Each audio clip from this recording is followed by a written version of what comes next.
Dr. Jazz.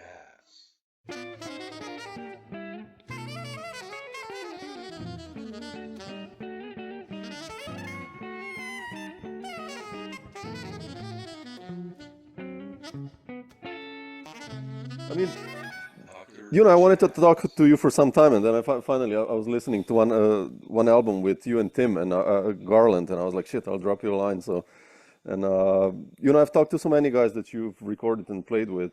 Yeah. So, and I want to start this talk with your story with Tim. Actually, I listened to Life today, and it's such a nice album, and you wrote some amazing music. Like, how did your story with Tim begin, actually? Well, like we met each other probably in 1989 because we were Already? both Oh at the wow, okay, Guildhall School of Music. okay. So we've known each other since then, really. We're sort of like brothers now. Yeah, yeah. But you have like this chemistry going on with him. I love that. And uh, how do you write music when you write with him? Because I always think like, there are some tunes like Fire of Benevolence and some other that you wrote. It's like, did you write those tunes specifically for him or for this duo or like, Yeah, yeah. Yeah, they were. I mean, I don't know about you. Sometimes I find it easier oh yeah, if I know who I'm writing for. absolutely. Yeah, Um, so yeah, those tunes were written for him, and he writes so much music. I mean, he's one of those people that just wakes up and composes something and then has breakfast, and whereas it takes me longer. I'm not so prolific, but I find it easier if I've got some kind of brief yeah, first, and then I can do it. Yeah, yeah, I'm the same. I need a name. I have to yeah, know like yeah, shit, okay, it's, I don't know, Donnie McCaslin there, okay, or whoever, like, okay, shit, I know how he plays, and yeah, otherwise I'm really like, ugh, yeah, yeah, it's just a melody, or something, or a yeah. riff, and it's like, blech. I mean, it's good, but it's, yeah, I know what you mean. Yeah, but the, how did you start actually? I mean, I checked the earliest records I have you on. It's some Coltrane stuff, like from the late '80s. But Yeah, yeah. why did you get into jazz? Actually, I mean, did you have like a specific aha moment that you heard something, or Yeah, I think, well, I had a music teacher at secondary school, so I would have been like 13, 14, and he was into Dave Brubeck. So I really liked that. And I had a good friend who's a great saxophone player called Patrick Lahar from London, and we were at school together. mm, And he introduced me to loads of music because his aunt worked for CBS Records, and so he had this amazing record collection, and he introduced me to all the like the sort of people like Grover Washington Jr. and okay, Crusaders and Bob James and David Sanborn, and so he introduced me to that music, which I loved, and we sort of had a group together at school. oh really? I think I went to see when I was about 14, probably 15, either 14 or 15. I went to see Herbie Hancock with the Rocket Band, Okay, and they did they did Chameleon, the middle bit of Chameleon with the nice chords, and he yeah, did that with the Rhodes, and I think that was the moment where I just thought, this is, I sort of looked at the stage and listening to the sound and just thought I want to be involved with that somehow, mm. and I think that was the moment for me, really. Did you then go back like to study all the greats like your chick and Yeah, I Herbie sort and of went everything? backwards a bit Yeah, in time because at 14 I wasn't so into straight ahead jazz, or I just liked the fusion funky stuff, yeah, and then I met a great piano player called Julian Joseph, who's from London, and he lived very near to where I lived, and he was really into Herbie, but he had all the knowledge of the whole tradition, and so he'd say, look, check this out, and then I sort of went backwards really, and heard Herbie with Miles, and then and then everyone else. Mm. Was the UK scene also influential for you? Because in the 80s it was, I mean, those guys were already playing, like John Sermon and Kenny Wheeler, and Yeah. but there was all these new guys also coming. Like, how important was that London scene for you as well? I mean, Well, for me, that kind of happened right at the time I was coming up, so it was really good. It was a great time. I mean, jazz was really going through a big revival in the late 80s, early 90s. Courtney Pine had become really successful. There was Loose Tubes. Oh yeah. I mean, it was kind of vibrant, and there were TV programs with jazz on, and lots of gigs, and it was there was definitely a lot happening, and I was given, I got offered a record deal, where they actually give you money. Yeah, that's the one the Wayne produced, right? That's right. Yeah, what's the story behind that one? I mean, because you're like 20, right there? Yeah. Well, I mean, basically the record. This was the days when you had a record deal, they actually give you money. Yeah. And so they said, who would you like to produce the album? So I just thought, well, why not aim? We can aim high and then go lower. So I just said, well, Wayne Shorter is my hero. And so they called him, and he liked the music that I wrote, and so he came and produced it. And then he asked me to go on tour, so I did a tour with him in Seriously? Japan. I didn't know that. With his Wow. band. Yeah. Oh yeah. man, how was that So like for you? I mean, it was amazing. I mean, it was like shit, wow. I couldn't. Yeah, it was like it was my. I mean, in a way, that was my sort of musical, dream. Yeah. It didn't really. That I would say that was my biggest sort of dream come true in music. Wow. Like, how was the first time when you met Wayne when he came to London, I guess, to produce?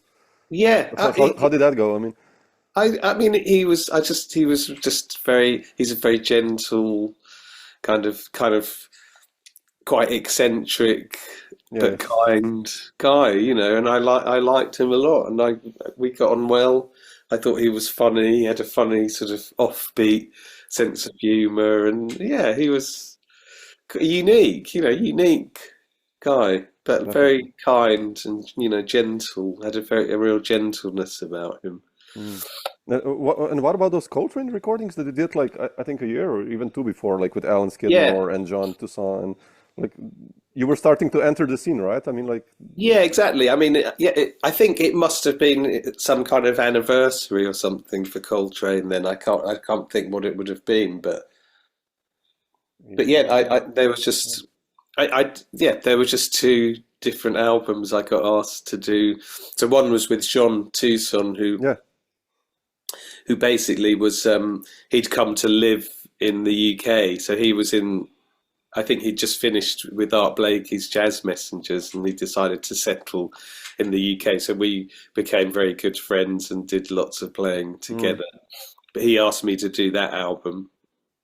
And then there's another saxophone player called Alan Skidmore, who's very much into Coltrane, and he asked me to do this other one, which is and here's a funny story. There's a I don't know if you know, there's a great saxophone player called Ian Bellamy. Oh, sure. I love Ian, the Balloon Man, that record, man. Yeah, I love that's it. right.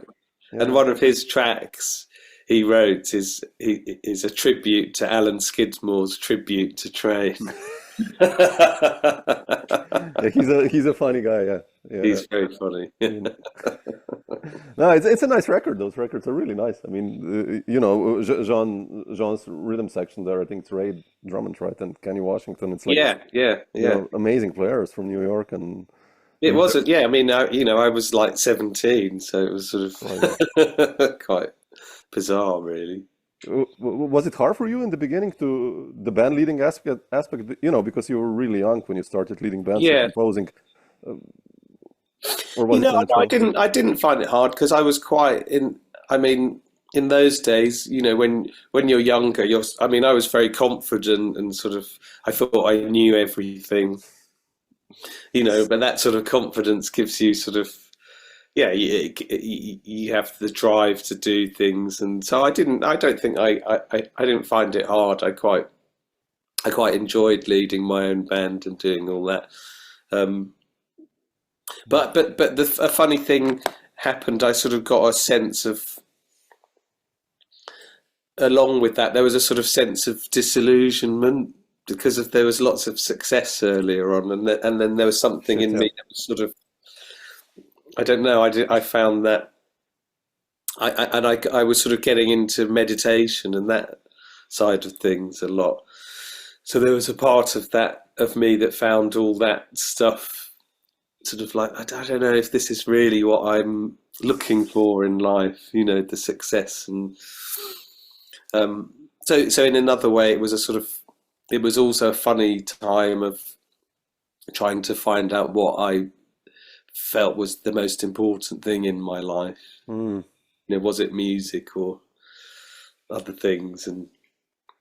But I wanted to be a Buddhist monk, and I tried that for a short period, but I didn't. Seriously? Oh wow! Yeah, Okay. I didn't end up doing that, and I left, and I and I kind of went back into music, but I had this sort of this sense that there's more to life, which I kind of still have in a sense, and I'm still very much interested in the whole meditative pursuit.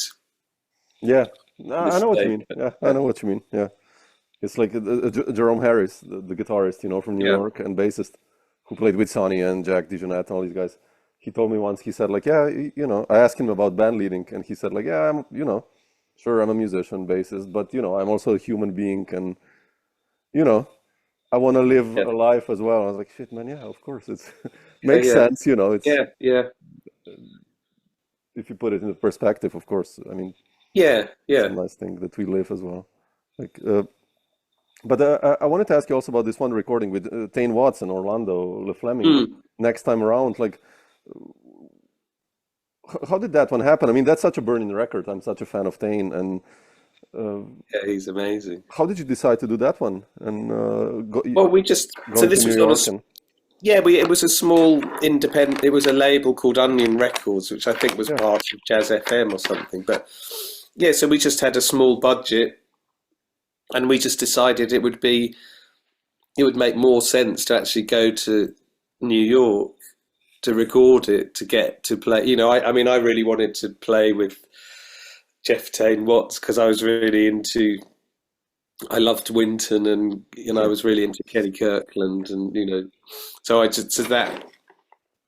So it just we basically just went to New York for a few days and recorded there. And Orlando was still living in England at that point, so he came out with us, and he's back, and he's living back in England now. Yeah. Was that the first time in New York for you, or with John you recorded then that one, Coltrane, or? No, actually, the one with John, I think we recorded in Holland. Oh, okay. So I think I had been to New York before. Actually, I think I came.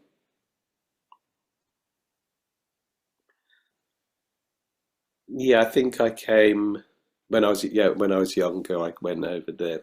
In fact, I visited my friend Julian, who was at Berkeley at the time. So I went over there. You mentioned Kenny Kirkland. Yeah. How important was he for you? I mean,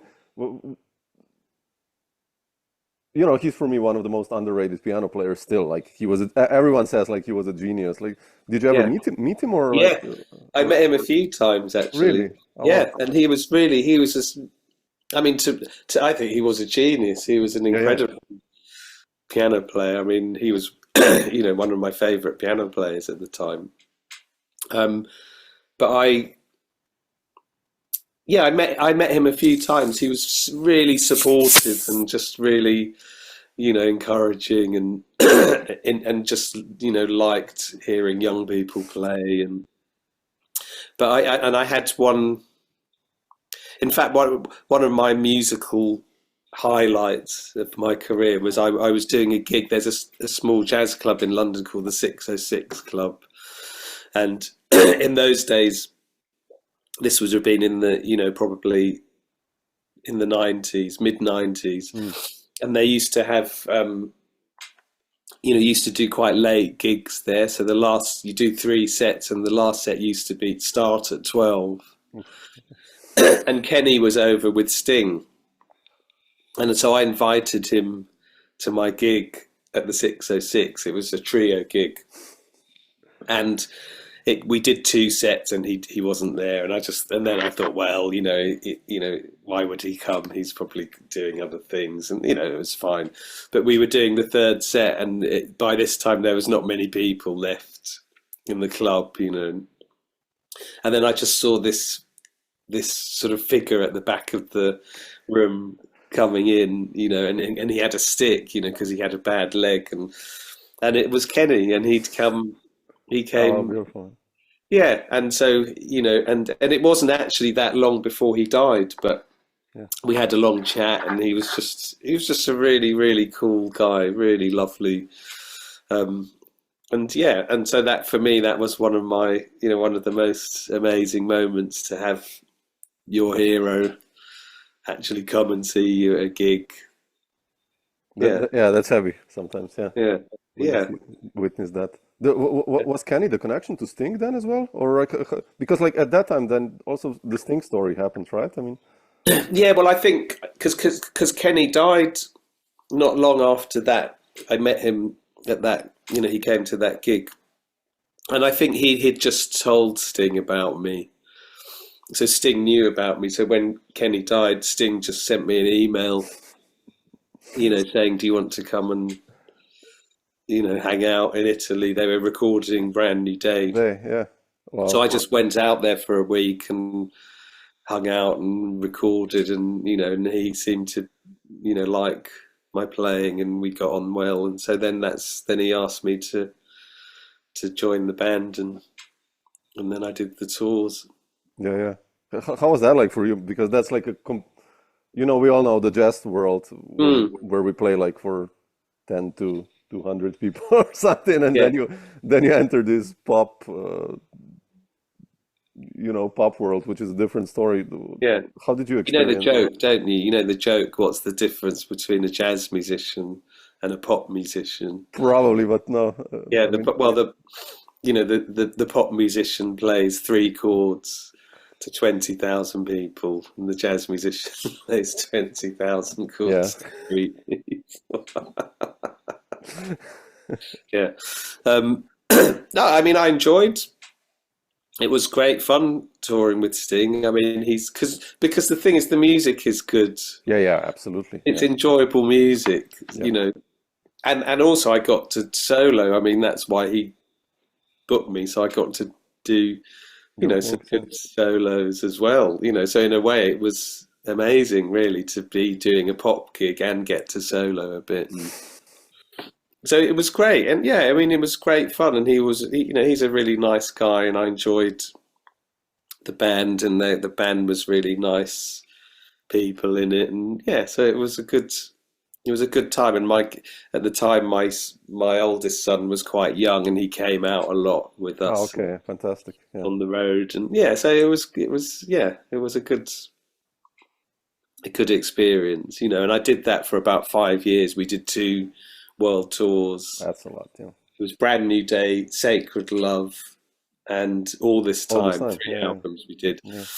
And then Sting wanted to change the band. It was quite a big band by that time, and I think in a way, I mean, I definitely felt ready for a change. I didn't really want to be doing that forever, and so the band was sort of disbanded at the end of Sacred Love, and he got a new band together, and then I joined Jeff Beck. So I wanted to ask you. That's like maybe even better. I mean, it's hard. I'm a fan of Sting and Jeff, right. But like still, that step. Like, how did the Jeff story then happen? He heard you through Sting, or? Yeah, well, basically, what happened is originally, so Sting's producer is a guy called Kipper. That's his, and he's he's actually really primarily a guitar player, but he actually played keyboards. Sting, so that we had 2 keyboards. But so Jeff Beck was looking for someone for his band, and he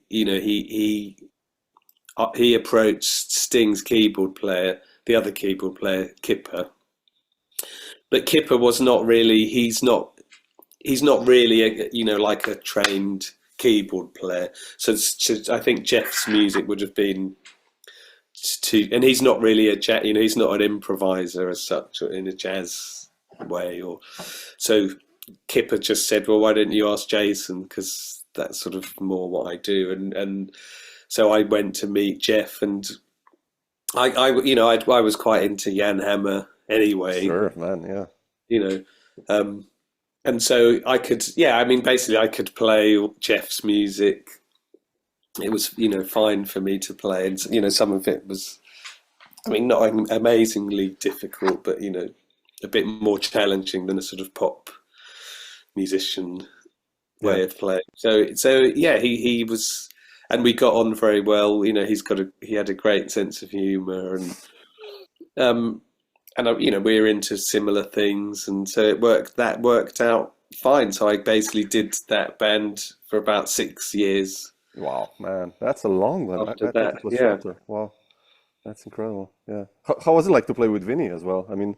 Yeah, it was great. Vinny's a monster. I think he made one mistake in the time.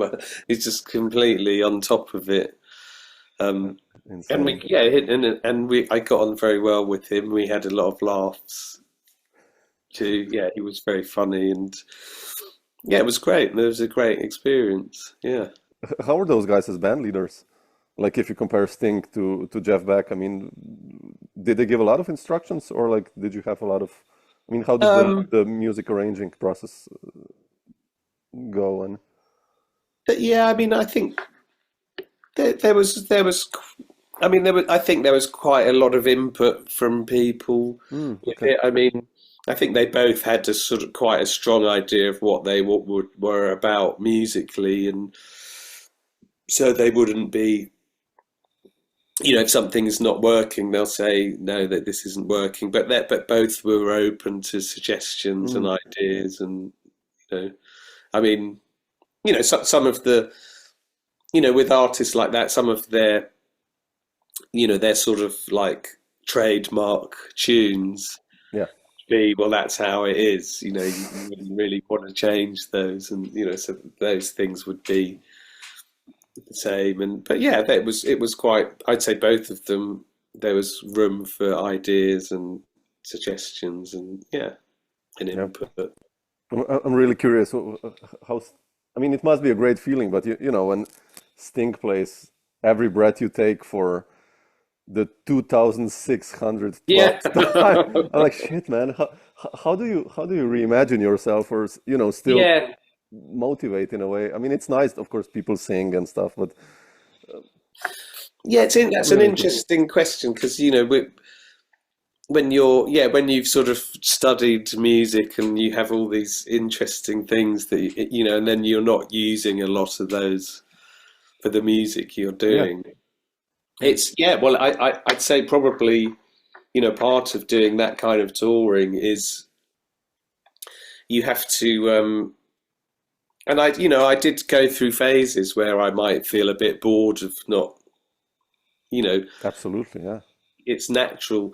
So you just find ways of, at the end of the day, and I sort of feel like this now, it's no different. It's that, each time you play music, in whatever sort of setting, you've got an option of A, to really enjoy what you're doing, or B, not to enjoy it. And I've learned over the years that it's preferable to enjoy it.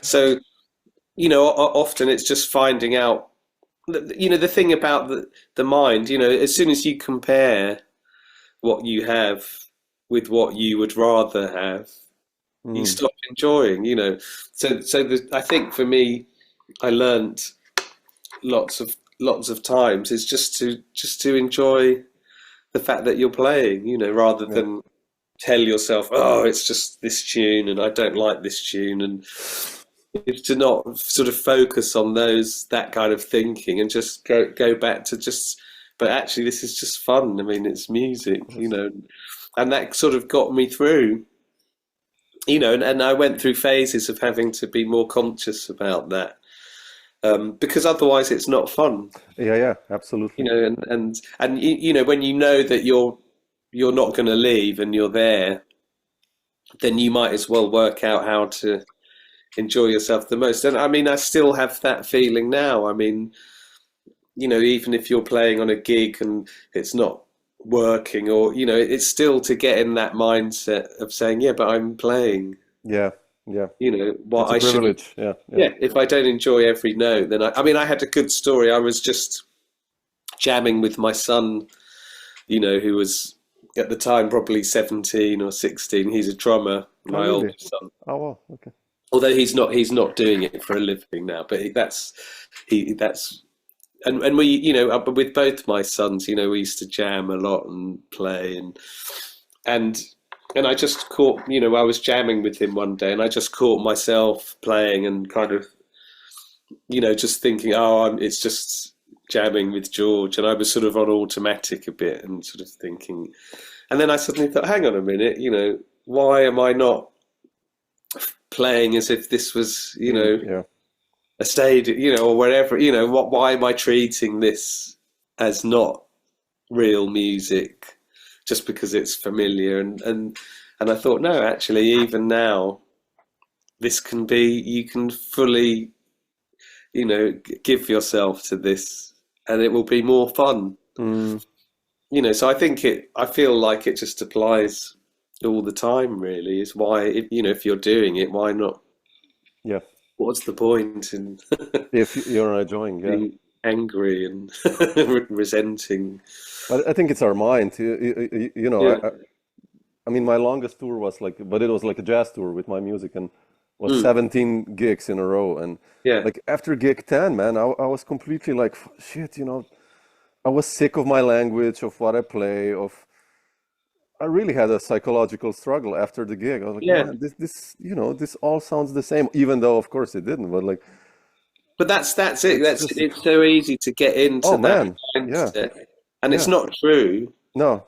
And the guys told me like, they're like, yeah, but it's a different audience, it's a different vibe, but that's how you are. That's how you speak And musically, and also, I mean, also the other thing with music is that each time you play a note, you've never played that note before.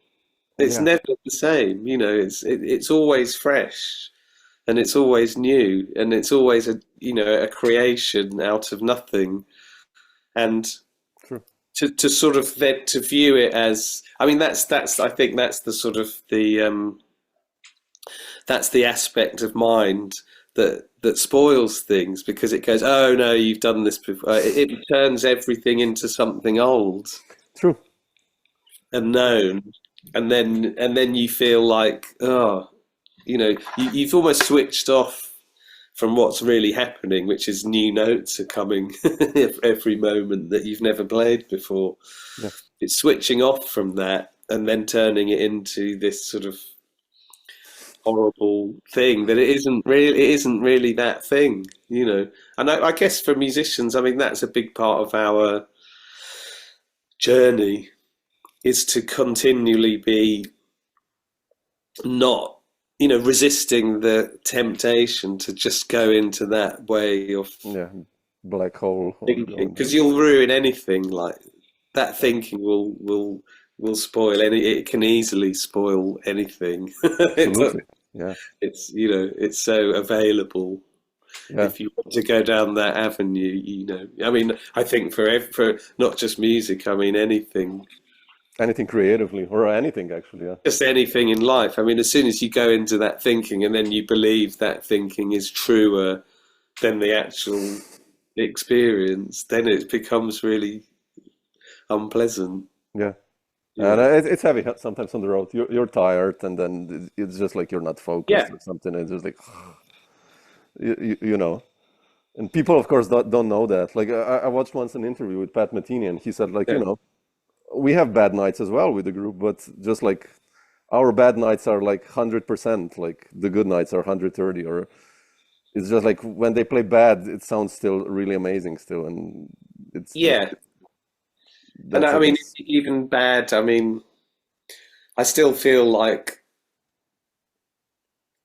just like, I mean, for me, it's just, I just, if I'm not enjoying it or something, I just come back to the sound and just listen, yeah, because the sound is always, it's not good or bad or anything. It's just real. The actual sound that's happening and it's the same sound. true. Not the same, but I mean, it's still, you're just hearing the music. I mean, it's never, if you're playing, you're sitting in a chair or standing and hearing, and then that's what playing is, And even the best gigs that you've had have still been just hearing, listening, and so it's like that. I feel like that's if you stay in that sort of basic mode, it is naturally enjoyable. Yeah, You don't have to sort of make it be enjoyable. It's naturally enjoyable just to be listening. Do true. you know what I mean? So I Yeah, just yeah, see yeah, that's like the absolutely. reset. So it's like and when I'm not enjoying it, it just means I've lost the basics. I'm ignoring the The joy, basics. yeah. Yeah, Why and so we actually do that, yeah. Why we started doing this, well, actually. it's just this. Yeah, it's just coming back to the sound, just hearing the sound of something. Like just playing. If you just, if I sit at the piano and play a chord, just listen to the sound of it. I mean, it's an amazing thing in itself. Yeah, Just the sound. yeah, Even if I've played that chord a million times before, it's actually I haven't ever played that. The way that particular chord comes out is unique. It'll never be the same again. yeah. That's a good The perspective, yeah. next time I play it will be different. I think it's that sort of yeah. It's like being tuned. The more tuned in you are to that basic level of just hearing, I think that's where I prefer to live, if you like. Mm. In No, that, no, that's, as soon oh, as I go out off that and start thinking, and am I sounding good, and is so and so in the audio? Oh, that was sad. That was. As soon as I get more into that, then the enjoyment seems to go down. Go that's the down. ego. I think that's the ego Yeah, speaking then. It's like, yeah, if you're just in the moment, yeah, it's true. It's I've came to think about it. It's such a privilege that you can do what we do. yeah. I Exactly. mean, it's really a privilege I mean, Yeah, we that you of can course eat. yeah. Yeah, you can have some clothes and a roof over your head and some Oh man, food and we should do not what you complain. love doing for a living. I mean, Yeah, yeah, that's yeah, it.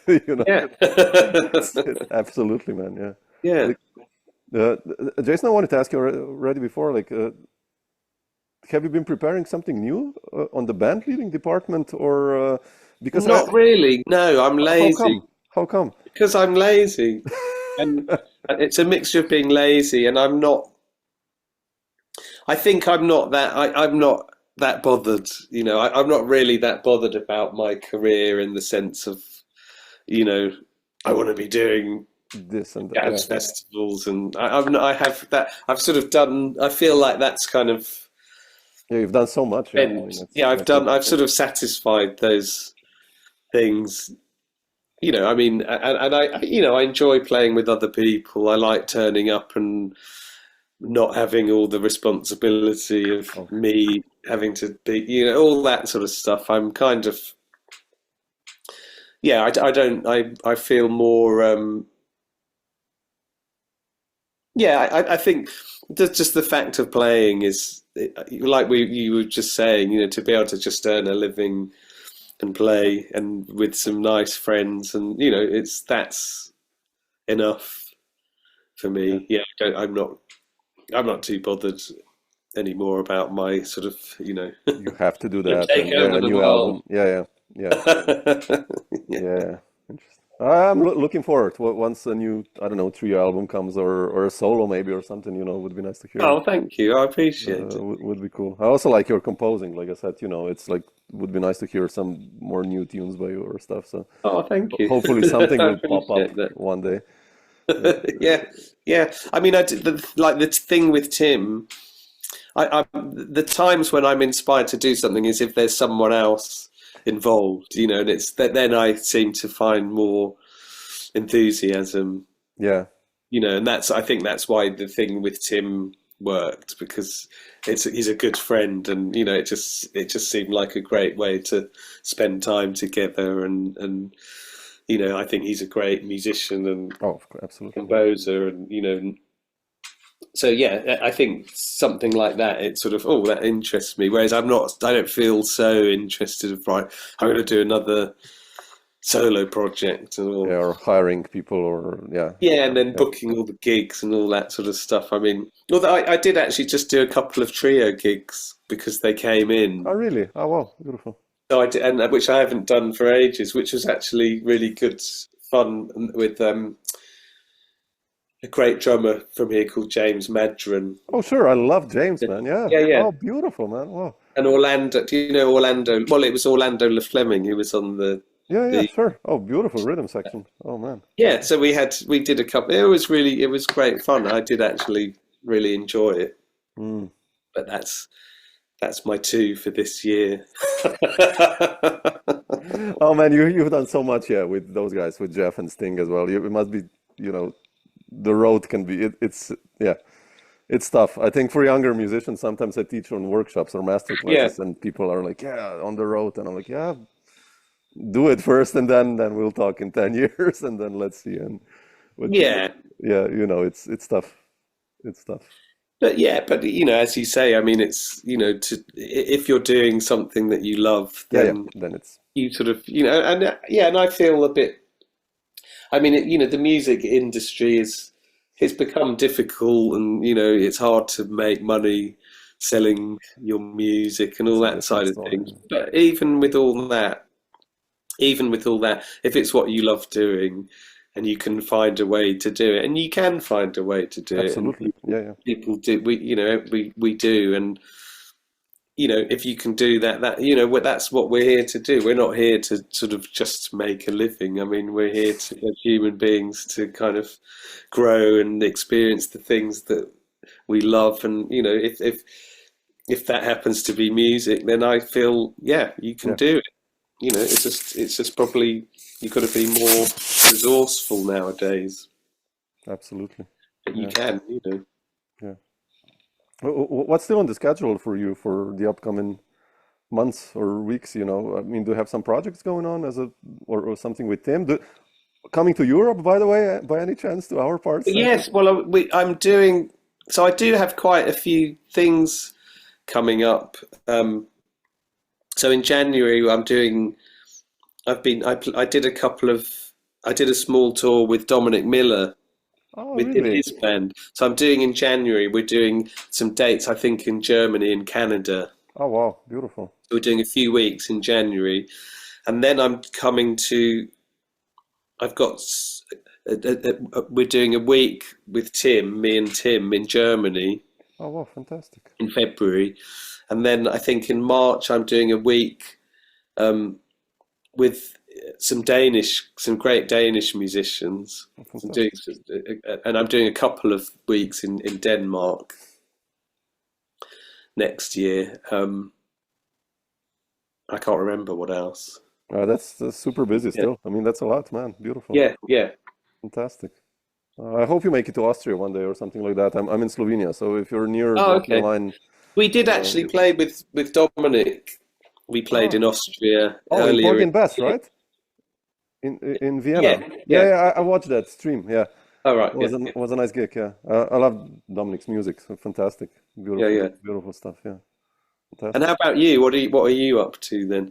Oh, I'm mostly teaching, and our daughter is now 2 years, so I try to stay home as much as good idea. I'm kind of turning down all the gigs that I don't want to do, to be honest. I mean, just I don't want to miss the moments. Just I think you're 100% right. Yeah, I think it's. But I play. I have a studio at home, and I do a lot of recording and stuff as mm, well, and just to be creative, and it's fun. yeah. Like you said, and No, you're right. You never get those years yeah, back.